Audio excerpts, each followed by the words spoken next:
Attention, cette vidéo complète et vidéo réaction sur les épisodes de la saison 1 de Fondation.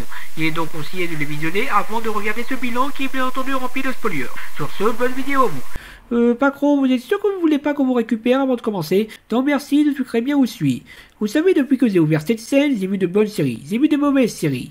Et ce qui est d'une certaine façon pire, des séries qui m'ont déçu. Et Fondation entre dans cette catégorie. Donc, piqûre de rappel, Fondation est à la base une série de livres d'Isaac Asimov, composée de 5 tomes plus de préquels, plus ou moins reliés à son autre œuvre culte, le cycle des robots, qui raconte que dans un futur lointain très lointain, au sein de l'Empire Galactique, un mathématicien de la planète Crantor a prédit grâce à la psychohistoire, l'analyse mathématique des grandes tendances sociales de l'humanité.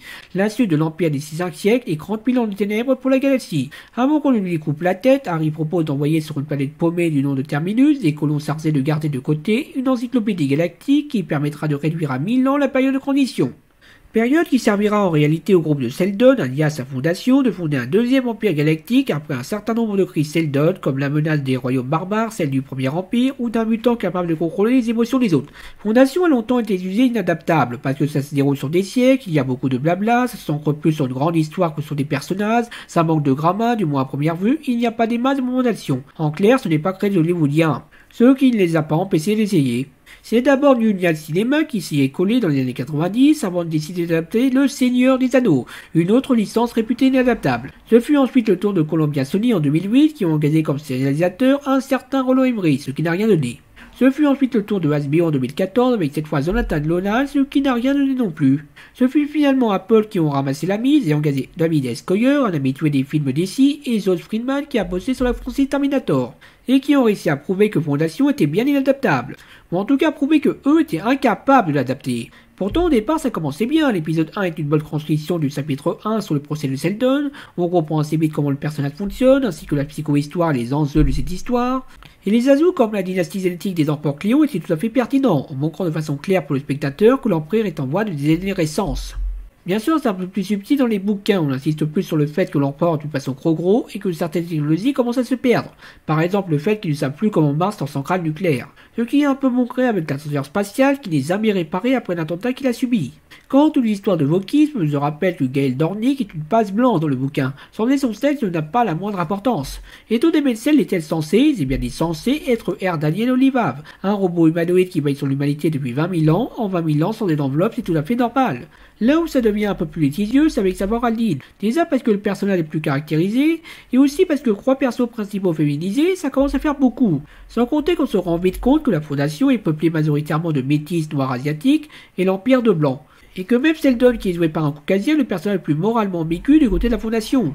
À se demander s'il n'y a pas une sorte de message idéologique derrière tout ça. Mais après, ce n'est pas si grave, on va pas en faire un fromage. C'est juste dans l'air du temps, l'important c'est que les personnages soient bien interprétés, que ces personnages soient pertinents, et au service d'une bonne histoire respectant la pensée des livres d'Asimov. En fait, non. Si l'épisode 1 s'entend bien comme je l'ai dit, ça commence à bafouiller dès l'épisode 2 avec la mort de Harry Seldon sur le vaisseau Paradise, son fils adoptif, ce qui n'est pas dans le bouquin, c'est vérifié.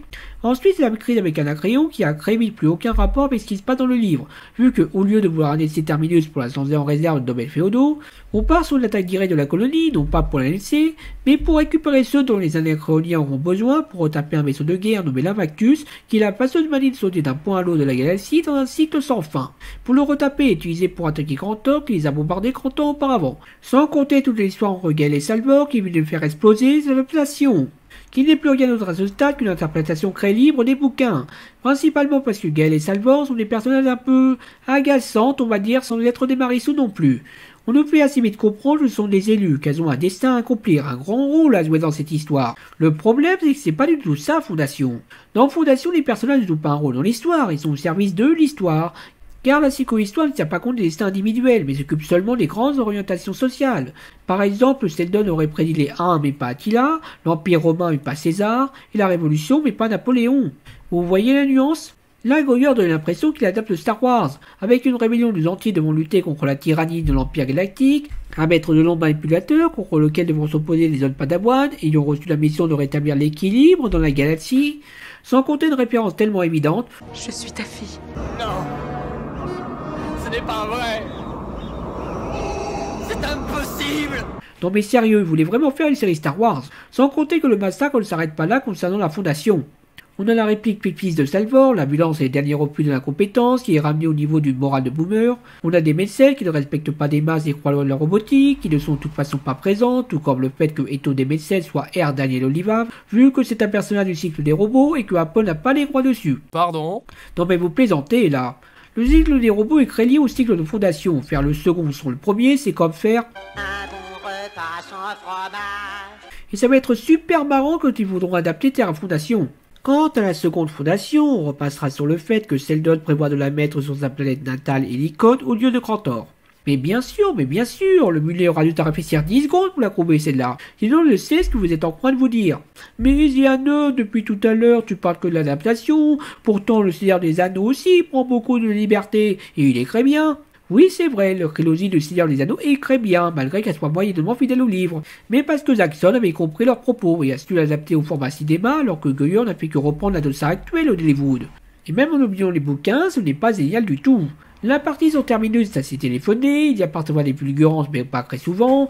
La partie sur la Mactus, c'est assez basique. Pas que ce soit mauvais, mais il y a une grosse impression de les a vus. Farah n'est pas très pertinente comme méchante, passé interrogatoire. Salvor est une porte-plainte qui ne l'est pas des masses non plus. Hugo, son love intéresse qu'on essaie de rendre cool avec son histoire de contrebandier. Le conseil des encyclopédistes de bande de nouilles, et les chrétiens ils sont là et puis c'est tout. Gaël Dornick a une intrigue qui ne va nulle part, malgré qu'il est au bon dialogue avec Constance Multé de Seldon, qui refuse de ne changer d'un iota ses plans pour la seconde fondation, pour y intégrer les sénons mutants, créant probablement sa plus grande ennemie dans la foulée. Et du côté de l'Empire, même si c'est loin la meilleure partie, alors que c'est celle qui a le moins de rapport avec les bouquins, et celle qui est le plus proche d'un Game of Thrones en huis clos, avec la représentation de ces empereurs Gracie, qui lutte comme une pauvre contre le ciel qui leur tombe sur la tête, avec un vieil empereur désabusé, qui ne peut contenir sous seul lui dogmatique, qui le sera encore plus une fois devenu asé, sous les yeux d'un gamin impuissant qui, une fois lui-même adulte, essaiera de changer un peu les sauces, tout en restant de sa façon aussi glaçant que son aîné, et le dernier de la lignée qui n'en fait pas vraiment partie, qui est en train de découvrir la vie, en peur de comprendre que la vie est meilleure sous l'océan. En tout cas, elle est plus courte. Après, ça n'empêche pas quelques petits bugs de leur côté, comme par exemple, il n'y a pas de bouclier sur leur vaisseau. Putain de merde, les boucliers c'est la base de la base en science-fiction, n'importe quel vaisseau l'utilise. Même un empire en déclin devrait l'utiliser. Tout comme il devrait être capable de terraformer des planètes ou du moins avoir quelque chose de plus impressionnant qu'une station de désalinisation. Quant à l'autre résistance, pour une organisation en place depuis des décennies, ils se sont fait avoir assez facilement. On pourrait aussi se demander pourquoi l'Empire laisse exister un régime théocratique comme celui du Synapse. Bref, c'est quoi le bilan de tout ça ? Ben, il n'est pas terrible. Déjà, je sais que je me répète, mais c'est une mauvaise adaptation. Pas parce qu'elles sont des sources, The Boy et Destin Sagawin ne sont pas très fidèles au support d'origine. Mais elles ont su garder l'essence de ces supports, alors que Fondation s'est juste contenté de placer Star Wars.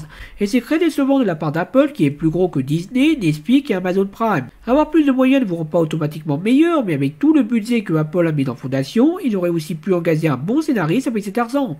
Certes, on n'est mieux que Fondation dans le catalogue d'Apple TV+, ils aient pu rater quelques perles. Mais quand on rate sa série phare, c'est très mauvais signe. On peut dire ce qu'on veut de Nespeak et de leur politique assez LGBT+, mais ils n'ont pas raté The Witcher. En tout cas, pas à ce point-là. Disney a ramé avec cette dystélogie, mais il commence à se rattraper avec le Mandalorian et Star Wars Vision. Et s'ils ne sont pas suicidaires, Amazon veut faire très gaffe au Seigneur des Anneaux. En tout cas, plus qu'à la qualité de leurs jeux. Après, c'est peut-être moi qui vois tout en noir. Apple a renouvelé Fondation pour une 16e saison. Goyer est satisfait de son travail. Et la fille d'Asimov a déclaré que son père aurait approuvé sa vision. Même si je pense qu'il a dû se passer la même chose qu'avec James Cameron et Terminator Genesis. Qui n'a pas du tout été payé par des producteurs qui voulaient un gros coup de pub bien efficace pour faire taire les fanboys, hein? Oh mon dieu, quelle merde ce film! Oh mon dieu, mais il est trop bien ce film!